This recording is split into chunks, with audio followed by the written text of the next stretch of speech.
North Korea, the world's most secretive and isolationist regime.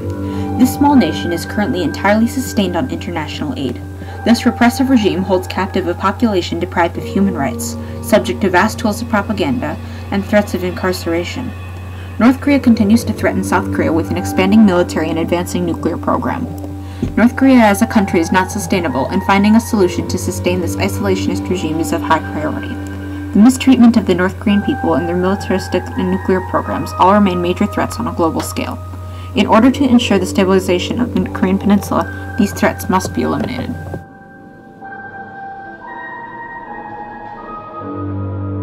North Korea's title as the Hermit Kingdom was earned through both the geography and mentality of the country. For centuries, Chinese and Japanese forces fought over the single nation of Korea. North and South Korea existed as one independent country until 1910, when the Japanese annexed Korea. For 35 years, the Japanese maintained control of Korea until the Japanese surrendered during World War II.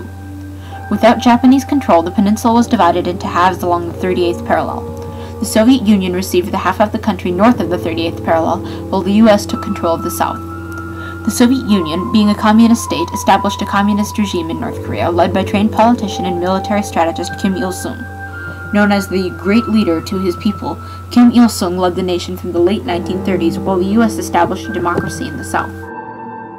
On September 9, 1948, the northern portion of the Korean Peninsula officially became the Democratic People's Republic of Korea, abbreviated to North Korea.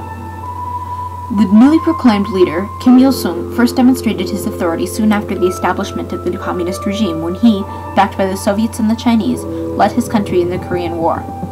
On June 25, 1950, North Korea launched a massive surprise attack on the south with the intent to reunify the peninsula under North Korean control. The United States and the United Nations, under the impression the attack was a direct threat by the Soviet Union, deployed a large number of troops to the south in support of their ally. Over the next 3 years, the U.S., UN, and South Korean armies fought communist forces until a ceasefire negotiation was signed on July 27, 1950. Despite this agreement, the countries never signed an official peace treaty. Thus, technically, the two Koreas remain at war. Following the Korean War, Kim Il-sung incorporated Juche ideology into his nation, the idea of independence and self-reliance. Juche has progressed to negatively impact nearly every aspect of society, yet continues to dictate North Korea's policies. In a 1955 speech, Kim Il-sung explained, "To make revolution in Korea, we must know Korean history and geography as well as the customs of the Korean people. Only then is it possible to educate our people in a way that suits them and to inspire in them an ardent love for their native place and their motherland." Kim envisioned a country that could sustain a self-supporting economy, as well as a country that could be governed entirely by man, with no outside influence. Despite North Korea's attempts to remain isolationist, the country is still completely reliant on foreign aid. The government essentially leaves the humanitarian issues for the international community to resolve, while the government focuses their finances on the military. After the 1953 ceasefire negotiation, the North Korean government fixed their international relations until they could receive enough aid from their communist allies to support their country. However, that critical aid abruptly ended when the Soviet Union dissolved in 1991. Without that aid, the North Korean economy collapsed. For decades, the Soviet Union was North Korea's major trading partner, importing products from most of North Korea's industries like machines, minerals, precious metals, textiles, chemicals, and military products. With the absence of Soviet capital, North Korea was forced to ease its isolationist policies and join the United Nations in order to receive necessary humanitarian aid to keep the country afloat.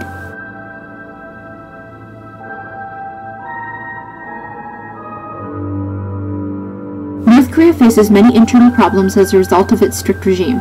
The North Korean economy, though slowly increasing, is still far from the levels it was during the alliance with the Soviet Union. Since the collapse, North Korea has made few allies due to isolationism and cannot support itself.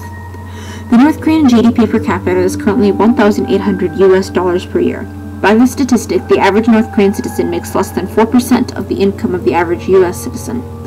North Korea's policy of isolationism has a clear impact on the economy and results in the government's failure to sustain the market. North Korean government's poor management of money and resources has also resulted in North Korea requiring food aid since its separation from South Korea. Despite aid from the United Nations, starvation is still the main cause of death in North Korea, killing 40,000 children per year. In 1995, North Korea endured drastic weather, causing a famine that killed nearly 3 million people, an immense 1/8 of the country's population. Ever since the famine, North Korea's agricultural system has been in shambles. causing constant food shortages. Floods and droughts continue to destroy what remains of North Korea's arable land. The people of North Korea are constantly threatened with not just shortages of money and food, but also by their own government. From a young age, citizens are told that they are fortunate, but, in reality, citizens are not even granted the rights given to them in the North Korean Constitution. For example, citizens are granted freedom of speech, but neighborhood groups called Iminban report any criticism of the government to the authorities, who then crack down on these deviants. The media is completely censored and controlled by the government. Religion and immigration are banned, and North Korean defectors are, if caught, killed. North Korean criminals are placed in one of 6 prison camps. There are approximately 200,000 prisoners currently incarcerated. 2 out of 5 deaths in prison camps are due to poor conditions such as the absence of food and medical care. Former prisoners report having seen their peers tortured to death, even though torture is supposedly illegal in North Korea. They also report having witnessed executions, with one witness revealing that there were 100 executions per year.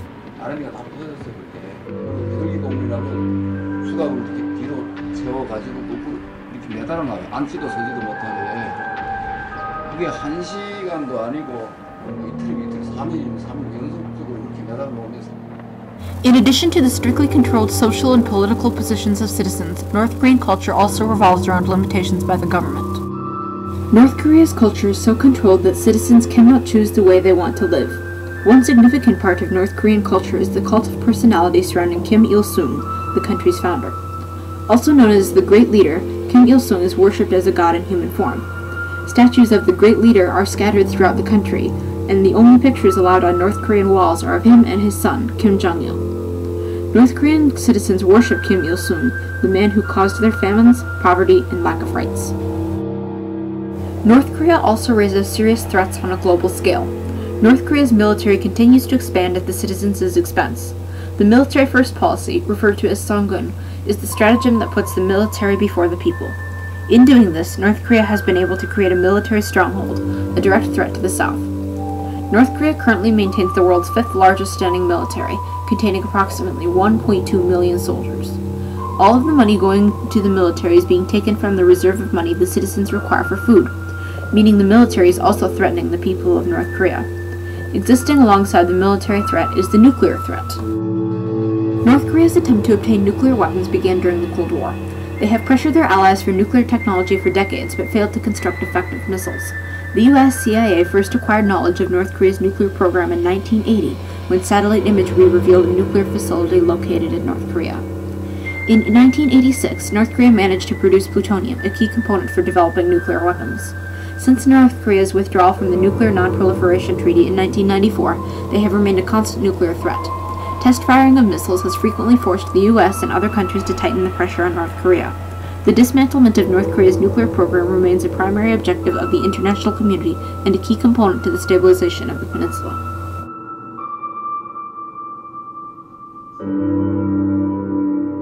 Kim Jong-il was a leader who was revered at home thanks to a propaganda machine that turned him into a demigod. But in the West, he was vilified as a temperamental tyrant with a nuclear arsenal. Kim joined the ruling Workers' Party of Korea in 1964 and quickly rose through its ranks. In 1974, his father, Kim Il-sung, anointed him as his successor, but he didn't take power until 1994. With the recent death of Kim Jong-il, the son of Kim Il-sung and the country's second leader, North Korea has come to a crossroad. Kim Jong-un, the new, young, and untried leader of North Korea, can salvage the country from its current woes, or bring the country to its knees. If Kim Jong-un decides to continue his father's ideals, the country may collapse completely. If, however, the youngest Kim can conform North Korea to the world's preferences by minimizing their isolationism and their military properties, the country may yet be saved. Transition of leaderships is also viewed as a time period of vulnerability. With the chaos and lack of a dominant power within the country, some North Korean experts believe that it is an ideal time to implement negotiations. For example, following the death of Kim Il-sung in 1994, North Korea agreed to sign the Agreed Framework, which is viewed as one of the greatest accomplishments in collaboration with North Korea. In the past, there have been 2 major agreements negotiated with North Korea. One, the Agreed Framework, was approved and implemented in October of 1994. This agreement obligated North Korea to freeze their nuclear program and allow inspectors to enter the nuclear facilities. In exchange, the the US supplied North Korea with mass amounts of fuel and light water reactors. Unsurprisingly, North Korea failed to fully comply with all the inspection requirements, causing the adjournment of the agreement. The continuance of negotiations in later years is met through the six-party talks, the second major agreement.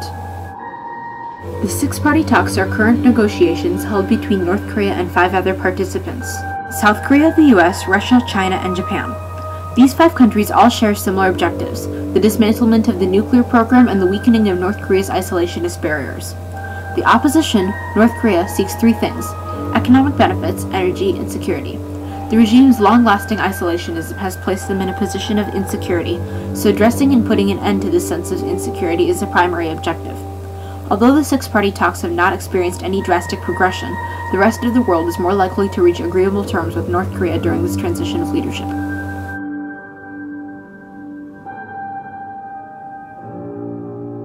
North Korea currently seeks economic benefits, energy, and security.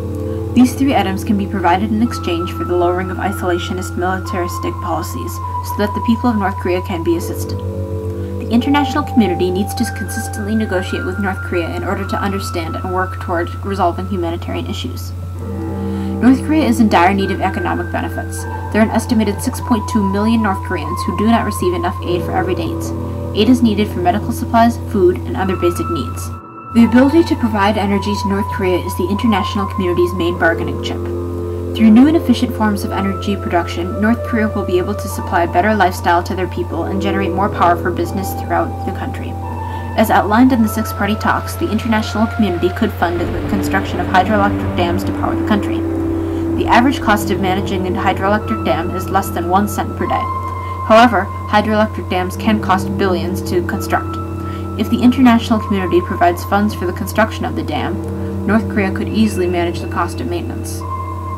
Another major benefit with hydropower is flood control. Floods and droughts have continued to devastate North Korea's arable land for decades, so the establishment of hydropower plants can minimize the negative impact of these natural happenings. Another option is tidal power. Because North Korea is on a peninsula, it is an ideal location for tidal power.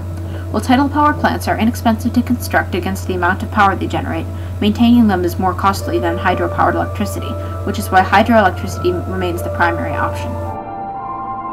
The third thing North Korea seeks is security. If countries were to cooperate and supply North Korea with enough aid, the sense of security would immediately be formed. The problem in the past negotiations is that North Korea was not provided with the right amount of benefits, causing the lack of commitment. If North Korea is supplied with a larger amount of aid, the international community will be better able to collaborate with the country.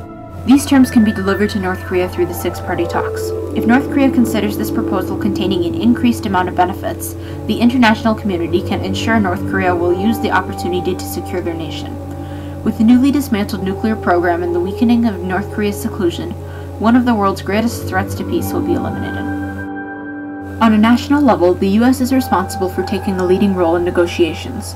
The U.S. is North Korea's greatest opposition, so it is crucial that the U.S. and North Korea can work towards regular communication. The U.S. also has a major influence on the international community, so a leading role in supplying for North Korea will convince the other nations and organizations to do the same.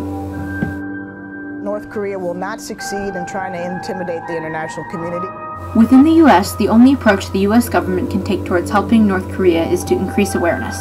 With more informed people in the community, the more influence the people can have on government decisions. Some organizations, like the Korean Society, a nonprofit organization founded in the 1950s, already exist and continue to make efforts to educate the American people of North Korea's current state of disrepair. A major progression from the local standpoint would be if the U.S. government were to help promote organizations such as the Korean Society. In conclusion, North Korea's policies of isolationism are in no way sustainable. This small country poses major humanitarian threats to their people and a nuclear threat to the world. Without some form of international aid, North Korea will continue on its downward spiral of disrepair. The current transition of leadership is a seizable opportunity to implement negotiations with North Korea. The amount of money that must be contributed to aid North Korea, though an expense to the international community, is well worth the prevention of the threat North Korea poses.